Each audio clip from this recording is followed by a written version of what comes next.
अस्सलामु अलैकुम दोस्तों, पेश खिदमत है आज की कहानी। कहानी में आगे बढ़ने से पहले मेरी नए आने वाले दोस्तों से अपील है कि हमारे चैनल को सब्सक्राइब करें और बेल के आइकॉन को दबाकर ऑल नोटिफिकेशन ऑन कर दें ताकि हर आने वाली नई वीडियो का नोटिफिकेशन आपको बर वक्त मिल सके। नूरन का लहजा खतरनाक हो गया। जानता हूँ कि तू उसके हुस्न से जलने लगी है। ये भी याद रख कि तू मेरे काबू में है। बुरा हाल करूँगा तेरा। अब ऐसा नहीं करूँगी, वो मजलूमियत से बोली। वो मेरे ख़ास दोस्त के लिए है, उसका ख्याल रखना तेरा फ़र्ज़ है जब तक मैं चाहूँ, समझी। और ध्यान से चला कर, तेरे पाँव की पैदाशी सरसराहट उसे चौंका देती है और ये आवाज़ बंद करने की मुझ में भी ताकत नहीं। तुझे इसके लिए मुंतखब किया, ये मेरी गलती थी, लेकिन इसके सिवा और कोई चारा ना था कि तू ही उसके साथ रह सकती है। चल दफ़ा हो जा और मुझे शिकायत ना मिले, नूरन ने कहा और उसे धक्का देकर फर्श पर गिरा दिया। रानी के कमरे का दरवाज़ा एक धमाके से खुला और रिमशा फर्क पर गिरते ही यकदम उठ बैठी। रानी जो खिड़की के पास खड़ी थी और उसकी निगाहें बाहर मरकूज थीं, धमाके की आवाज़ सुनते ही उसने गर्दन घुमाकर उस जानब देखा। क्या हुआ रिमशा? पैर उलझ गया था और मैं गिर गई। रिमशा उठकर अपने सर के बाल अपने हाथों से सीधे करने लगी। रानी ने उसका जायज़ा लिया और बोली, क्या बात है रिमशा, तेरे बाल बिखरे हुए हैं जैसे किसी ने खींचे हो। रिमशा मुस्कुराई। आज ठीक से कंघी नहीं की थी, तुमने तो मेरे सामने कंघी की थी, रानी ने कहा। जैसे रोज होती है वैसे नहीं हुई थी, उसने जवाब दिया। तेरा चेहरा भी लाल हो रहा है, कहाँ चली गई थी? धूप से आ रही हूँ। तू ऊपर छत पर गई थी क्या? आपने मुझे कोई आवाज़ दी थी, तुझे लगा था? नहीं, रिमशा ने नफ़ी में गर्दन हिलाई। आप भी क्या बातें लेकर बैठ गईं? आए मैं आपके सर पर तेल की मालिश कर दूं, रिमशा ने कहा और उसकी तरफ बढ़ी। उसके पाँव की पाजेब आवाज़ पैदा कर रही थी। रानी ने उसके पाँव की तरफ देखा। पाजेब अच्छी लगती है, पहने रखा करो, रानी ने कहा। ठीक है, अब ये पाजेब कभी नहीं उतारूंगी, रिमशा ने मुस्कुराकर कहा। रानी खिड़की से बाहर देखने लगी। रिमशा उसके पीछे खड़ी उसे देखती रही। कमरे में खामोशी छा गई जिसे रिमशा ने तोड़ा। आप क्या देख रही हैं? रानी ने चौंक कर उसकी तरफ देखा। वो देखो। रिमशा उसके पास चली गई और उसके कंधों के ऊपर से खिड़की से बाहर देखा। सामने चौक में फहद खड़ा था। वो बार बार इस घर की तरफ देख रहा था। वो इस बात से बेखबर था कि रानी का कमरा ऊपर है और वो इस वक्त खिड़की में रंगीन शीशे के अकब में खड़ी उसे देख रही है। कौन है ये? रिमशा ने पूछा। ये वही है, रानी ने कहा। वही कौन? रिमशा ने उसकी तरफ देखकर पूछा। मेरा दीवाना, रानी मुस्कुराई। फहद, रिमशा के मुंह से निकला। रानी ने चौंक कर उसकी तरफ देखा और आंखों में झांकते हुए पूछा, मैंने तुम्हें उसका नाम नहीं बताया था? आपने बताया था तो मुझे पता चला, रिमशा ने जल्दी से कहा। मेरा ख्याल है कि मैंने तुम्हें उसका नाम नहीं बताया। फिर मैं नजूमी हो गई हूँ, रिमशा ने आहिस्ता से हंस कर कहा। रानी ने कुछ देर सोचा और फिर सट झटक कर कहा, खैर ये है फहद जो अब मेरे घर के दरवाजे तक पहुँच गया है। इसकी हिम्मत देखो, जिसने अपने दिल की बात कहने के लिए किसी बात की परवाह नहीं की, और उसका इस घर के दरवाजे तक आ जाना क्या मुश्किल है, रिमशा ने कहा। रानी ने एक नज़र फिर फहद की तरफ देखा, खिड़की बंद की और अपने पलंग के पास जाकर जहरीले लहजे में बोली, मैं इसे पसंद नहीं करती, जिसके अपने हाथ में कुछ नहीं। मैं उसे ऐसा सबक सिखाऊंगी कि ये मेरे दरवाजे के आगे क्या अपने पैरों पर खड़ा होने के काबिल नहीं रहेगा। रानी की बात सुनकर रिमशा मैनी खेज अंदाज में मुस्कुराई। रानी अपनी कार से बाहर निकली और जैसे ही कॉलेज के अंदर जाने के लिए गेट की तरफ बढ़ी, अचानक फहद उसके सामने आ खड़ा हुआ। रानी उसे देखते ही ठठक कर रुक गई और फिर फौरन संभल कर मुस्कुराई। तूने तो मुझे डरा ही दिया। मेरा मकसद डराना नहीं था, मैं बहुत देर से आपका इंतज़ार कर रहा हूँ, फ़हद ने कहा। उसके चेहरे पर संजीदगी थी। रानी ने अपनी कलाई की घड़ी की तरफ देखा। मैं भी तुमसे मिलना चाहती थी, लेकिन इस वक्त बात नहीं हो सकती। मेरी क्लास का टाइम शुरू होने वाला है। थोड़ी देर बैठते हैं। फ़हद मुस्तरिब था।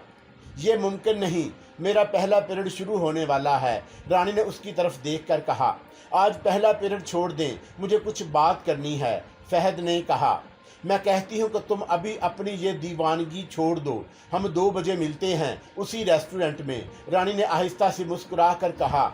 उसे फ़हद पर गुस्सा आ रहा था, लेकिन वो इस वक्त ऐसा अजहार नहीं करना चाहती थी। उसके दिल में कुछ और ही था। मैं बात करने के लिए बेचैन हूँ, फ़हद ने कहा।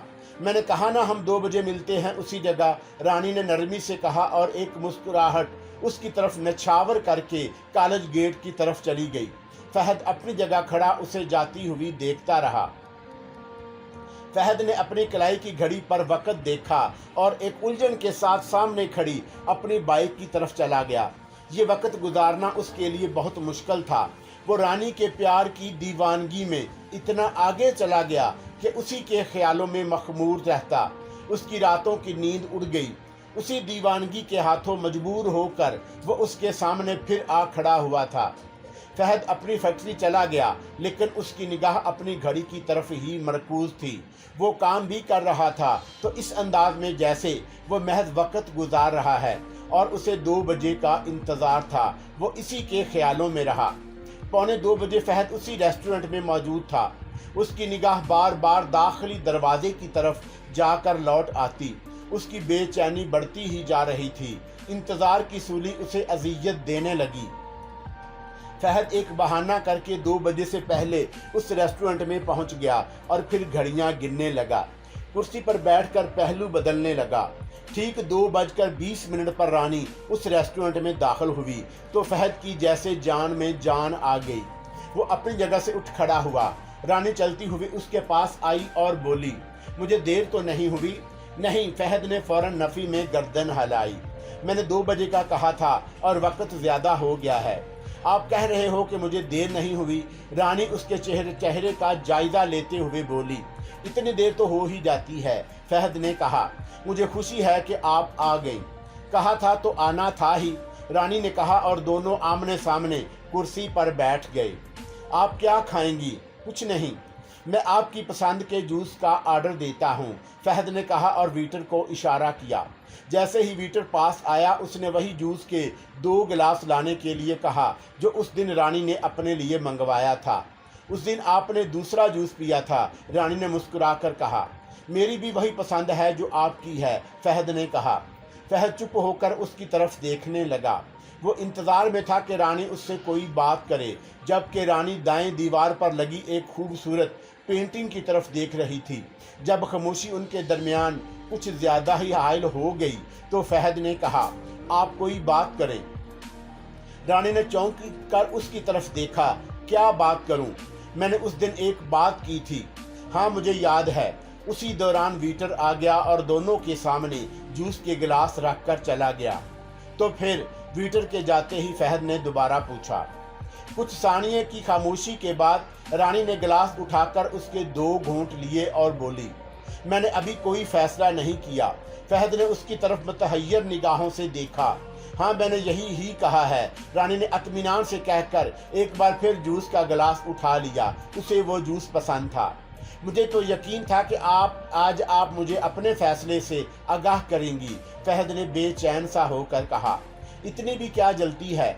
आप इसका अंदाज़ा नहीं लगा सकती कि मेरी क्या हालत है। मैं हर पल हर लम्हा आपके बारे में सोचता हूँ, आपके ख्यालों में पागल हो गया हूँ, फ़हद ने अपनी निगाहें उसके चेहरे पर जमाते हुए कहा। मैं कोई भी फैसला करने में जल्दबाजी नहीं करती। फ़हद उसका मुंह देखने लगा।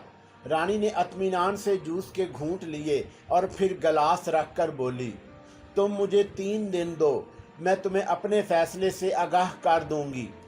किस फैसले से? जो फैसला मैं करूंगी।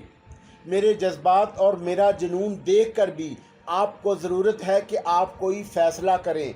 फ़हद ने कहा, देखो ये तुम्हारा जुनून है, ये तुम्हारे जज्बात हैं, मेरे दिल की भी तो कोई आवाज़ होनी चाहिए। रानी ने कहा, प्लीज़ कोई ऐसा फ़ैसला मत करना कि मेरी जान चली जाए। फ़हद ने अपनी गर्दन उसकी जानब बढ़ाकर कहा। वो कुछ झुक गया था। जो भी होगा बेहतर होगा, रानी ने कहकर अपना जूस ख़त्म किया।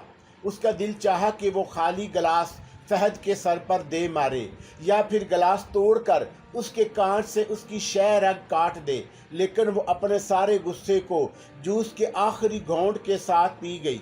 रानी का गुस्सा भी शदीद होता था और वो इसका इजहार कब और कैसे करना होता था बखूबी जानती थी।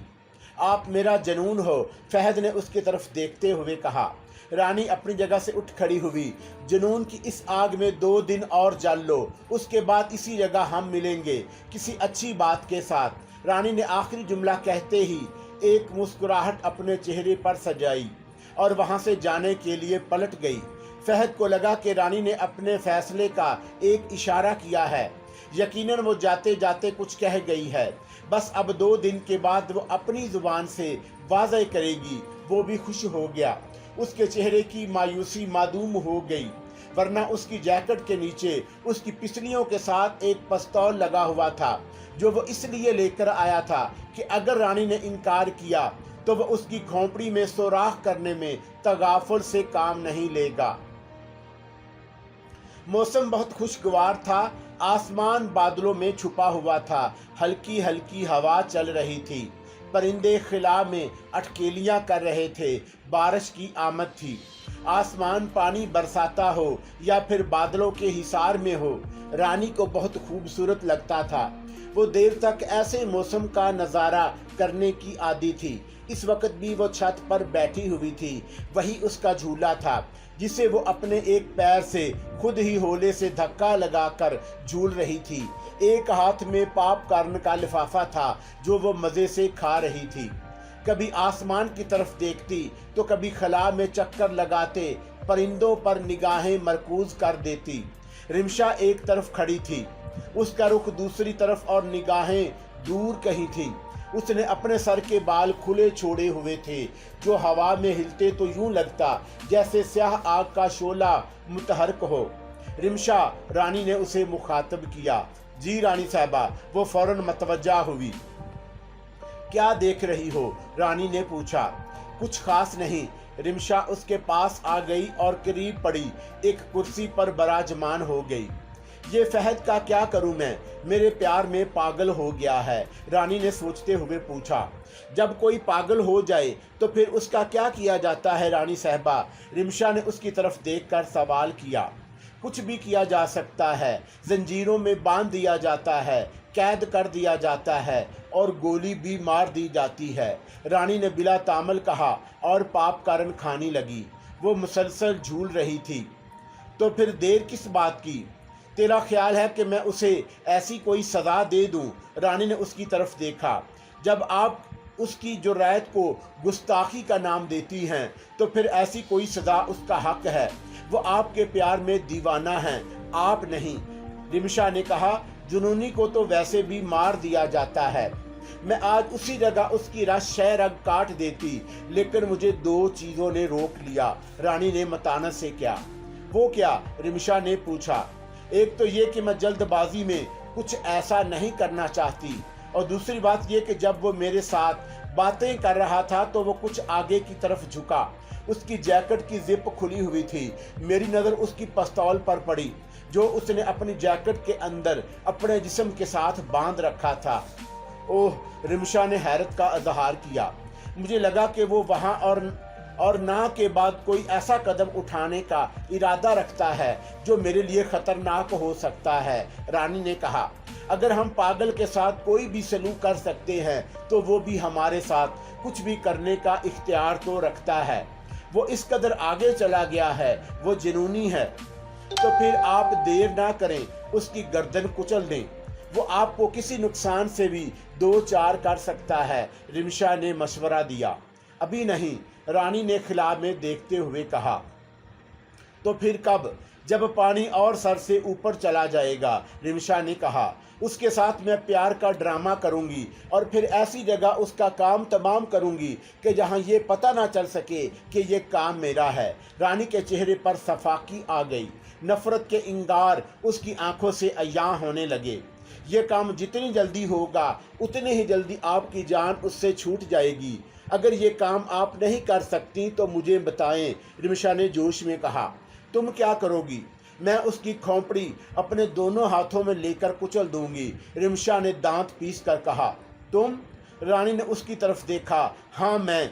रानी ने उसकी तरफ देखते हुए अपनी उंगली से इशारा किया, जैसे कह रही हो कि ये काम तुम करोगी, और उसके साथ ही वो हंसने लगी। वो खिलखिलाकर हंस पड़ी थी। रिमशा उसके सामने खड़ी उसे देखे जा रही थी। रानी की हंसी में उसका गुस्सा बढ़ता जा रहा था। उसकी सांस फूलने लगी। क्या मैं नहीं कर सकती? रिमशा ने गुस्से से कहा, तुमने अपनी सेहत देखी है? इन नाजुक हाथों में इसकी खोपड़ी लेकर कुचल दूंगी। वो चींटी नहीं है। रानी ने कहा और फिर एक बार हंसी। वो एक इंसान है, एक ताकतवर इंसान। रिमशा को रानी की बात सुनकर गुस्सा आ गया। उसने दाएं बाएं देखा। कुछ ही फासले पर एक मोटा सरिया जिसकी लंबाई 5 फुट होगी उसे दिखाई दिया। रिमशा ने वह सरिया उठा लिया और रानी से बोली, आपको अपनी ताकत दिखाऊं? रानी यकदम चुप हो गई और उसकी तरफ देखते हुए मतानत से बोली, क्या करने लगी हो तुम? अभी आपके सामने इस सरिये को गोल गोल घुमाकर जलेबी की तरह बना दूं। रिमशा ने कहा और उसकी तरफ देखने लगी जैसे हुक्म का इंतजार हो। तुम ऐसा कर लोगी? रानी ने उसकी तरफ मशकूक निगाहों से देखा। हाँ। रानी ने एक नज़र सरिये की तरफ देखा और फिर रिमशा की तरफ देखकर उसकी हंसी छूट गई। वो हंसते हुए बोली, रिमशा पहलवान छोड़ दो ये सरिया, तुम्हारी कलाई नाजुक है। रिमशा ने अपने दांत पीसे और सरिया दोनों हाथों में ले लिया। इससे पहले कि वह सरिया मरोड़कर जलेबी की शक्ल में कर देती, जैसे उसे किसी ने ऐसी ताकत का मुजाहरा करने से रोक दिया, जैसे उसने अपने आप पर काबू पा लिया हो। उसने सरिये की तरफ देखा और मुस्कुराकर बोली, आपने तो मेरी बात को संजीदा ही नहीं लिया। रानी उसके इस मजाक पर फिर हंसने लगी। फिर बोली, छोड़ो इसे, जो भी मुझे करना होगा मैं खुद ही कर लूंगी। आओ नीचे चलते हैं, मुझे अब सर्दी लगने लगी है। आप चले, मैं 2 मिनट में आई। रिमशा ने कहा। रानी अपनी जगह से उठी और मुस्कुराती हुई नीचे चली गई। रिमशा का गुस्सा ठंडा नहीं हुआ था। उसने महज अपने आप पर काबू किया था। रानी के नीचे जाते ही उसकी आंखें यकदम सुर्ख हो गईं। उसने गुस्से से सरिये को अपने दोनों हाथों में लिया और उस मोटे सरिये को गोल गोल यूं घुमाकर टेढ़ा मेढ़ा कर दिया कि जैसे वो कोई पतली सी तार हो। 5 फुट का सरिया बेमुश्किल 6 इंच का होकर रह गया था। रिमशा ने उसे एक तरफ फेंक दिया। ठीक उसी वक्त रानी फिर ऊपर आ गई। रिमशा ने यकदम उसकी तरफ देखा। रानी झूले की तरफ बढ़ी और अपना मोबाइल फोन उठाते हुए बोली, अपना फोन भूल गई थी। रानी फिर नीचे जाने के लिए पलटी। सीढ़ियों के पास जाकर वो रुकी और उसने रिमशा की तरफ देखा और कहा, आओ नीचे। रिमशा उसके पीछे चल पड़ी। रात का खाना खाने में अभी कुछ वक्त था जब रानी की माँ उसके कमरे में आ गई। उस वक्त रानी को किताब पढ़ रही थी। रानी की माँ उसके पास ही बैठ गई। रानी, तुम किताब एक तरफ रख दो, मुझसे एक ज़रूरी बात करनी है, उसकी माँ ने बड़ी नरम लहजे में कहा। रानी ने किताब एक तरफ रख दी। क्या बात करनी है अम्मी? मेरी बात का सब सोच समझ कर जवाब देना, सुनते ही गर्दन ना हिला देना, उसने कहा। बात क्या है? तुम्हारे अब्बू के एक दोस्त हैं, महराज दीन उनका नाम है। शहर में उनकी बहुत बड़ी आड़त की दुकान है। अच्छे और खाते पीते लोग हैं। उसकी अम्मी ने बात का आगाज किया। फिर क्या हुआ है उन्हें? भाई, महराज दीन ने कल तुम्हारे अब्बू से बात की थी कि उनका एक बेटा डॉक्टर है। मैं समझ गई हूँ आपकी बात, रानी ने कहकर फिर किताब उठा ली। उसकी माँ ने किताब रानी के हाथ से ली और एक तरफ रख दी। मैंने कहा था ना, मेरी पूरी बात सुन लेना। रानी ने कुछ कहना चाहा। चुप, मेरी बात सुनो। उसकी अम्मी ने नरमी से उसे चुप करा दिया। वो लड़का डॉक्टर है, खूबसूरत है, अच्छा कमाता है। उसकी बात तुम्हारे लिए की थी। अम्मी, अभी मुझे पढ़ना है। रानी, तू अपने शौक और मर्जी से पढ़ाई कर रही हो। हमने तुम्हें पढ़ाकर कोई अफसर तो नहीं लगवाना। रिश्ता अच्छा है। रानी की अम्मी बोली, मुझे अभी शादी नहीं करनी। रानी ने दो टोक कह दिया। हम सब को वो रिश्ता बहुत पसंद है, लेकिन मुझे अभी शादी नहीं करनी। तो फिर कब शादी करनी है तुम्हें? जब। रानी कहते कहते रुक गई। जब क्या मतलब? मुझे खुल कर बता। उसकी अम्मी ने अपनी निगाहें उसके चेहरे पर मरकूज करते हुए पूछा। मेरी किताब दे, मुझे पढ़ना है। रानी अपनी किताब की तरफ हाथ बढ़ाया। पहले बता, जब का क्या मतलब है? रानी ने तवील सांस खारिज की और बोली, जब कोई बहुत अच्छा अमीर और ज़मीन जायदाद लेकर रिश्ता आएगा तो फिर मैं ये पढ़ाई छोड़ दूंगी। वो लोग भी अमीर हैं, उसके बाप के पास भी पैसा है, कारोबार है। उसकी अम्मी ने कहा, मुझे ऐसे रिश्ते नहीं पसंद। रानी, तुम सोचो। अम्मी ने कुछ कहना चाहा। अम्मी प्लीज़, अभी नहीं।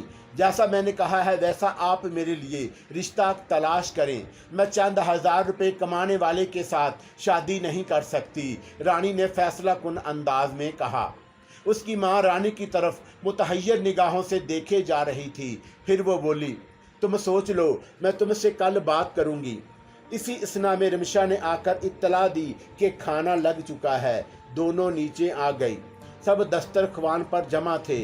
जीनत ने रिमशा की तरफ देखा जो रानी के पीछे हाथ बांधे खड़ी थी। उसने गुस्से से तहकमाना लहजे में कहा, तुम यहाँ क्या हाथ बांधकर खड़ी हो जाती हो? जाओ अंदर से पानी का जग लेकर आओ।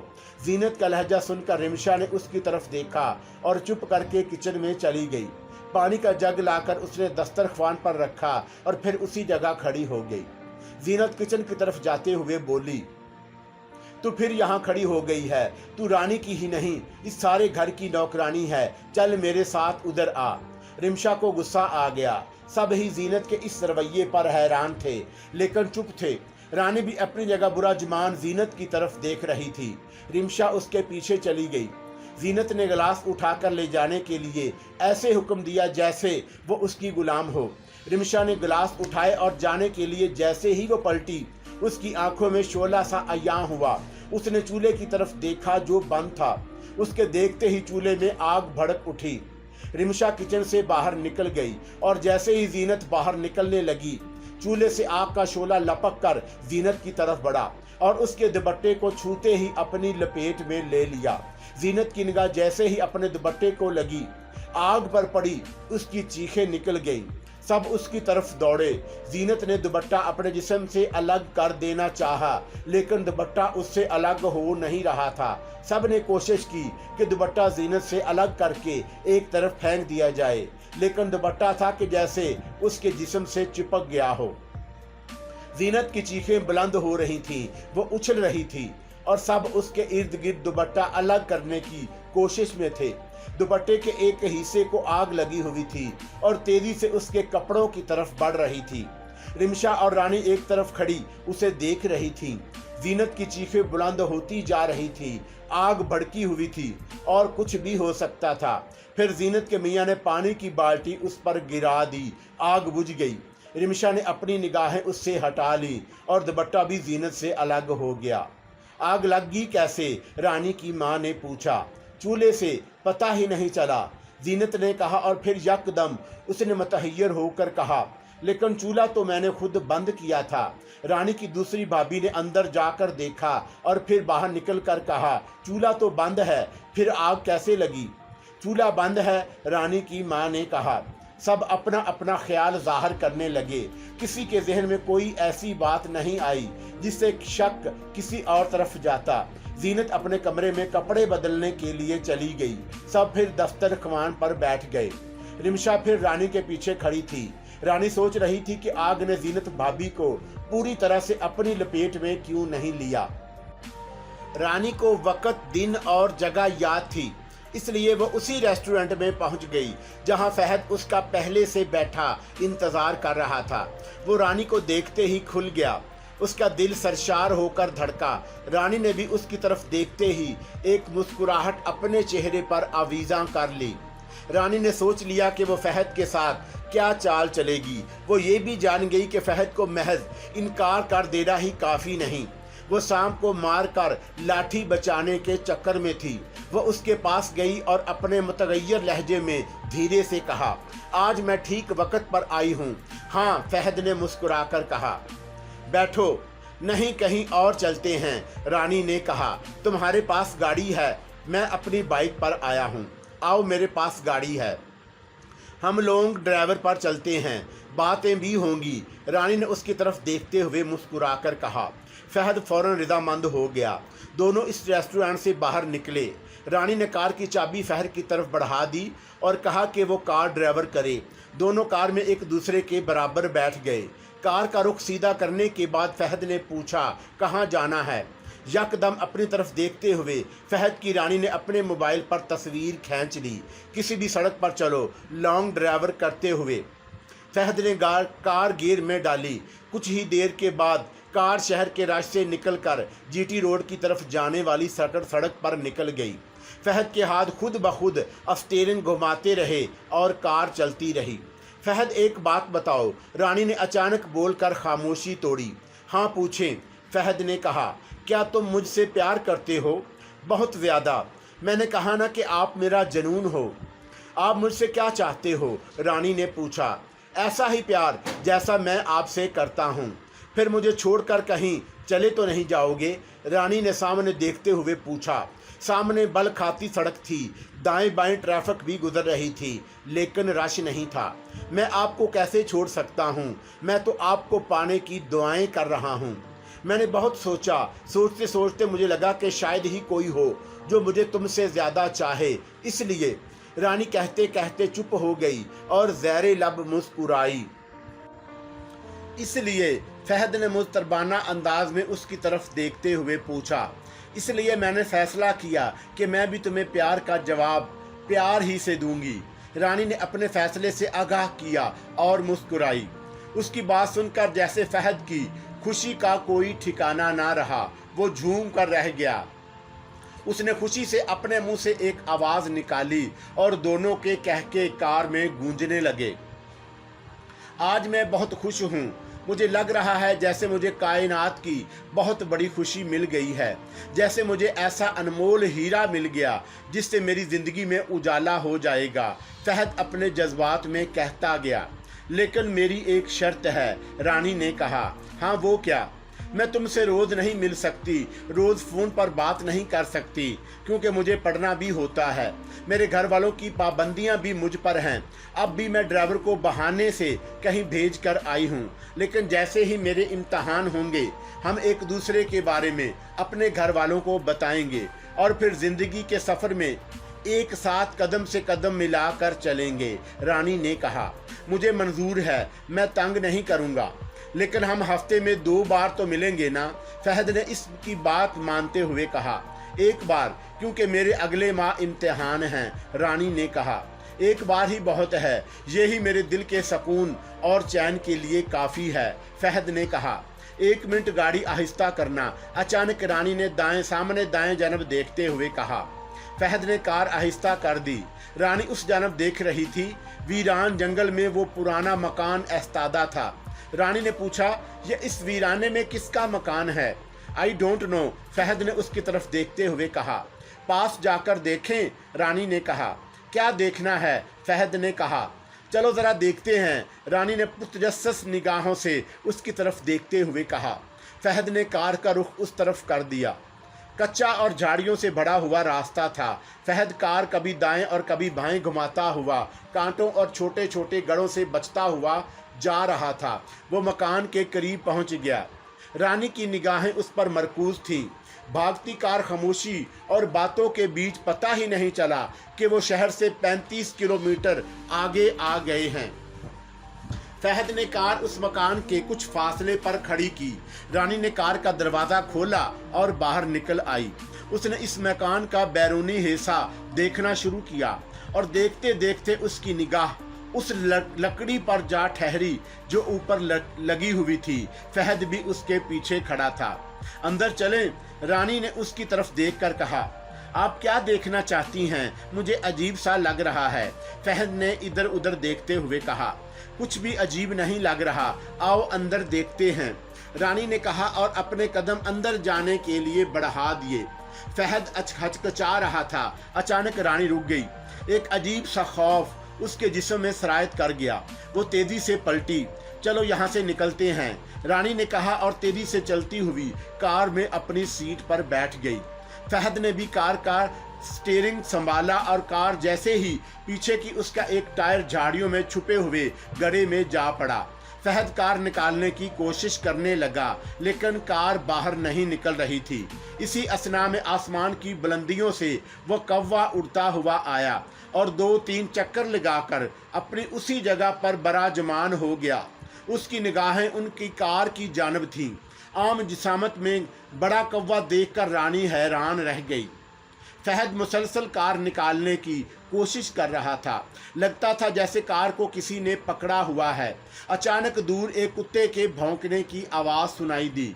वो बड़ी तेज़ी से भागता हुआ आ रहा था। उसके टांगों में जैसे बिजली भरी हुई थी। वो भौंकता हुआ भागता आ रहा था। उसका रुख उनकी कार की जानिब था। फहद कार निकालने के लिए बार बार एक्सीलेटर को दबा रहा था।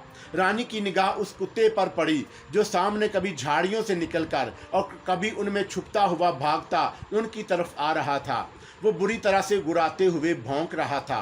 वो कुत्ता अजीबो शक्ल सूरत का था। दूर ही से उसे देखकर दहशत उन पर गालिब हो गई। जल्दी से कार निकालो, रानी चीखी।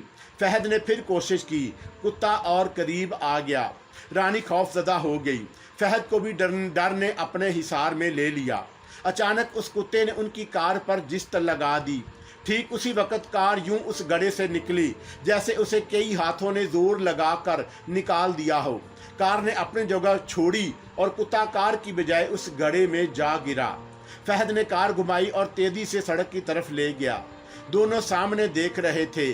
कार उस कच्ची और झाड़ियों से भरी जगह से निकलकर फिर से सड़क पर चढ़ गई। फहद तेजी से कार सड़क पर दौड़ाने लगा। वो नहीं जानते थे कि जहां कुत्ता गिरा था उसे उठने की मोहलत ही नहीं मिली थी। नामालूम मकाम से एक कुल्हाड़ी आई और उसके सर पर प्यूसत हो गई थी। रानी को लगा जैसे उसने कोई बहुत ही बेहानक ख्वाब देख लिया हो। खौफ उसकी आंखों से अभी तक मतरशे था। वो बार बार उस तस्वर से कांप जाती।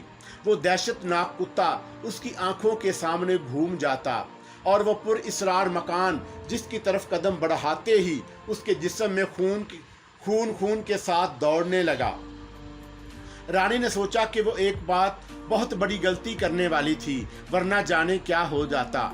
रानी अपने कमरे में थी जब रिमशा कमरे में आई तो उसके हाथ में पानी का गिलास था। वो चौथा पानी का गिलास था जो रानी पीने जा रही थी। इससे कबल जग में मौजूद पानी के 3 गिलास रानी ने वक्फे से पी लिए थे। रिमशा ने पानी का गिलास रानी को दिया और जग उठाकर बाहर जाने लगी तो रानी ने कहा, रहने दो, अब और ज़रूरत नहीं। रिमशा ने जग उसी जगह पर रख दिया। बात क्या हुई? कुछ नहीं। कुछ तो है, बताना नहीं चाहती तो मैं नहीं पूछती। रिमशा ने टटोलने वाली निगाहों से उसकी तरफ देखते हुए कहा। रानी ने कुछ देर चुप रहने के बाद कहा, आज मैं फहद के साथ लॉन्ग ड्राइवर पर चली गई। हम कुछ दूर निकल गए थे। मैंने वीरान सड़क के साथ जंगल में एक पुराना और खस्ता हाल मकान देखा। मैंने सोचा कि क्यों ना ये मकान अंदर से जाकर देखूं। बस एक खौनख्वार कुत्ता हमारी तरफ बढ़ा और मत पूछो फिर क्या हुआ। आपको किसने मशवरा दिया था कि आप ऐसा खतरा लें? रिमशा ने कहा। बस दिल में आया और गाड़ी को उस मकान की तरफ ले जाने के लिए कह दिया। रानी ने कहा, आपके दिल में कुछ भी आएगा और आप वैसा कर देंगी? रिमशा ने तफक्कर अमीज लहजे में कहा। जानती हैं आप, कुछ भी हो सकता था और आप इतनी दूर निकल गई उसके साथ, पता ही नहीं चला। रानी ने लापरवाही से कहा। कहाँ गई थी आप? अच्छा छोड़ूं, जिस खौफ को मैं भूल रही हूँ उसे दोबारा याद दिलाने की कोशिश ना करो, रानी ने कहा और पलंग पर आलती पालती मार कर बैठ गई। रिमशा उसके पास जाकर प्यार से बोली, आपके कंधे दबा दूं? नहीं, तुम एक काम करो, रानी ने कहा और अपनी दराज से 50 का नोट उसकी तरफ बढ़ाकर कहा, मेरे लिए चाट लेकर आओ। मैं जाऊं? रिमशा ने पूछा। इस वक्त तुम ही जा सकती हो, रानी ने कहा। लेकिन मैं तो कभी अकेली बाजार तक नहीं गई। रिमशा हचकचाहट का शिकार थी। आज चली जाओ, मेरा दिल चाह रहा है कि मैं चाट खाऊं। और देखो कि अगर जीनत भाभी ने तुझे रोका और बाहर जाने से मना किया तो कह देना ये मेरा हुक्म है। उस दिन वो जलकर मर नहीं गई, रानी ने कहा। लेकिन मैं अकेली जाऊंगी। डरती है क्या? चलो जाओ, रानी ने कहा और रिमशा कमरे से बाहर चली गई।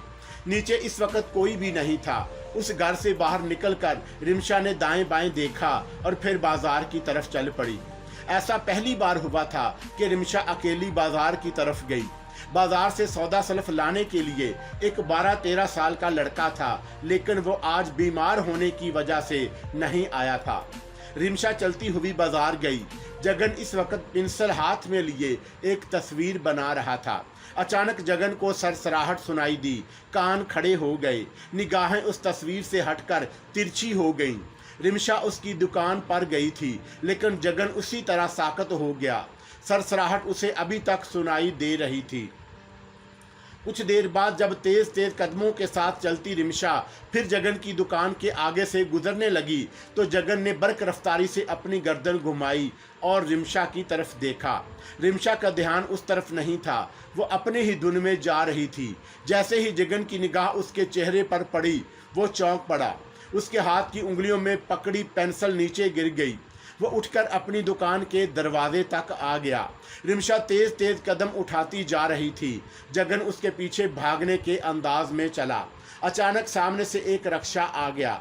जगन ने जल्दी से अपना रुख तब्दील किया और फिर रिमशा की तरफ दौड़ा। उसकी मतलाशी निगाहें दूर तक गईं, लेकिन रिमशा कहीं दिखाई ना दी। जगन उसे तलाश करता आगे चलता रहा। रिमशा अपने घर में चली गई। जगन के चेहरे पर तफक्कुर था। जब वो उसे दोबारा दिखाई ना दी तो वापस अपनी दुकान में आ गया। उसने अपनी दुकान में नज़र दौड़ाई, तस्वीरों के बेतरतीब अंबार की तरफ देखा और उसके हाथ अपनी बनाई हुई तस्वीरों के एक तरफ उठाकर रखने लगा। एक जगह से दूसरी जगह वो एक और अपनी बनाई हुई पेंटिंग तलाश कर रहा था। कुछ ही जुस्तजू के बाद एक तरफ दूसरी तस्वीर के अंबार में दबी तस्वीर उसे मिल गई। जगन ने उस तस्वीर को अपने हाथों में लेकर फूंक मारी। उसकी गिर्द उससे उड़ने लगी। वो रिमशा की हूबहू तस्वीर थी, कुछ फर्क नहीं था। जगन ने बेयकीन निगाहों से उसकी तरफ देखा और बड़बड़ाया, 5 साल पहले मेरे दोस्त अनायत साहब की बेटी शमसा मर गई थी। आज अचानक हूबहू उस जैसी मेरे सामने कैसे आ गई? ये शमसा थी या कोई और? जगन की आंखों में हैरत के गहरे साए थे। ये कितनी अजीब बात है, ऐसा कभी नहीं हुआ। और अचानक शमसा कैसे और कहां से सामने आ गई? अजहर खान ठीक वक्त पर नौरंग के मकान में पहुंच गया। नौरंग ने उसे फौरन अपने खास कमरे में बुला लिया। वही अजीब से एहसास वाला कमरा था जिसकी दीवारों में भी एक दहशत सी छाई हुई थी। नीम रोशन कमरे में वो अकेला ही बैठा था।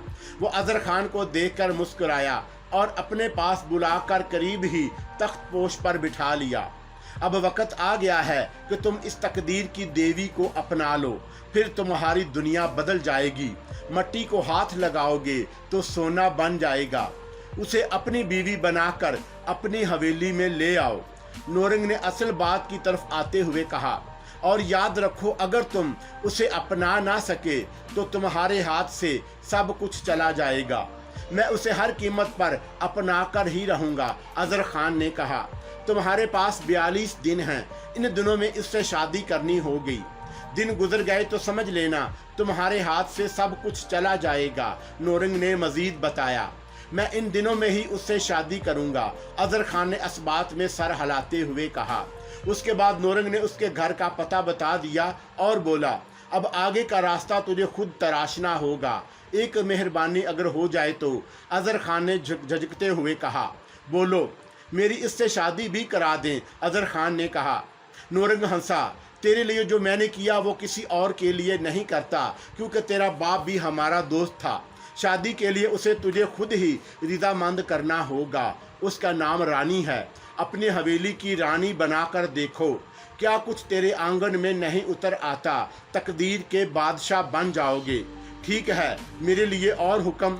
अजहर खान ने सादतमंदी से पूछा। मुझे खुशी होगी। जो होगा तुझे बता देंगे। आज से अपने दिनों की गिनती शुरू कर दो और जितनी जल्दी हो सके उसे अपना लो। किसी रुकावट की खातिर में मत लाना, नूरंग ने कहा और हाथ के इशारे से उठ जाने के लिए कहा। अजहर उठकर बाहर आ गया। वो सोचता हुआ अपनी कार तक आया कि नूरंग कुछ और मदद कर देता तो रानी से शादी करने में उसे किसी परेशानी का सामना ना करना पड़ता। कार में बैठकर भी उसने कागज पर लिखे हुए उस पते को गौर से पढ़ा। सारे रास्ते वो इन्हीं ख्यालों में डूबा रहा और वो रानी को कैसे अपनाएगा। उसमें शक नहीं था कि वो पुरकशिश शख्सियत का मालिक था, लेकिन ये भी हकीकत थी कि वो शादीशुदा है, उसके बच्चे भी हैं और एक कंवारी लड़की उसे अपनाने के लिए कैसे रिजामंद हो जाएगी। इन्हीं सवालों के अंबार में वो अपनी हवेली में पहुंच गया। मिर्ज़ा फाजली उसके पीछे ही कमरे में चला आया था। क्या हुक्म हुआ है शादी का? अजहर खान ने कुर्सी पर बुराजमान होते हुए कहा और इख्तिसार से तफसील बता दी।